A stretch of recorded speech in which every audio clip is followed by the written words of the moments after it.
आपके हेडफोन में जो मैग्नेट होता है वो नियोडियम का बना होता है। इसके साथ ही बहुत ही स्ट्रॉन्ग मैग्नेट्स लगाए जाते हैं इलेक्ट्रिक व्हीकल्स मोटर्स में, विंड टर्बाइन में, इलेक्ट्रॉनिक्स जो दूसरे हैं उनमें, एरोस्पेस डिफेंस के एप्लीकेशन में। ये होते हैं रेयर अर्थ परमानेंट मैग्नेट। ये काफी हाई स्ट्रेंथ के होते हैं जो बहुत ही छोटे साइज के होने के बाद ही बहुत स्ट्रॉन्ग मैग्नेटिक फील्ड क्रिएट करते हैं।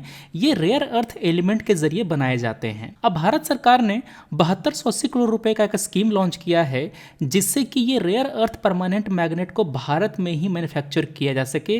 पूरा एक जो वैल्यू चेन है, मतलब कि रेयर अर्थ ऑक्साइड को मैन्युफैक्चर करने से लेकर के मैग्नेट के मैन्युफैक्चरिंग तक का पूरा प्रोसेस भारत में ही किया जा सके, इससे कि हमारा डिपेंडेंस घट सके। अभी हम हैविली डिपेंडेंट हैं इंपोर्ट पे। चाइना हमारा टोटल मैग्नेट रिक्वायरमेंट का 60 से 90% सप्लाई करता है। तो सोचो अगर रिश्ते खराब हुए तो कितना बड़ा इम्पैक्ट पड़ेगा। केवल मैग्नेट में ही नहीं, बल्क ड्रग का बहुत बड़ा हिस्सा हम चाइना से इंपोर्ट करते हैं।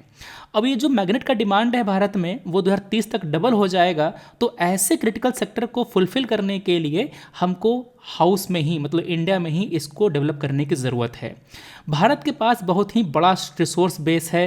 करीब 13 मिलियन टन का मोनाजाइट सैंड हमारे यहाँ है अलग अलग स्टेट में, जहाँ से 7 मिलियन टन का जो रेयर अर्थ ऑक्साइड है वो हम एक्सट्रैक्ट कर सकते हैं।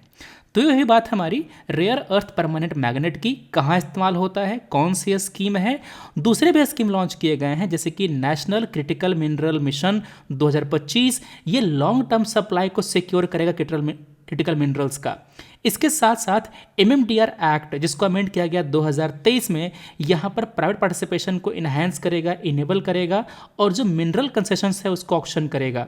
साथ में नए एक्सप्लोरेशन की लाइसेंसिंग दी जाएगी। कुछ ग्लोबल मिनरल सिक्योरिटी इनिशिएटिव भी लॉन्च किए गए हैं जैसे कि खनिज विदेश इंडिया लिमिटेड काबिल।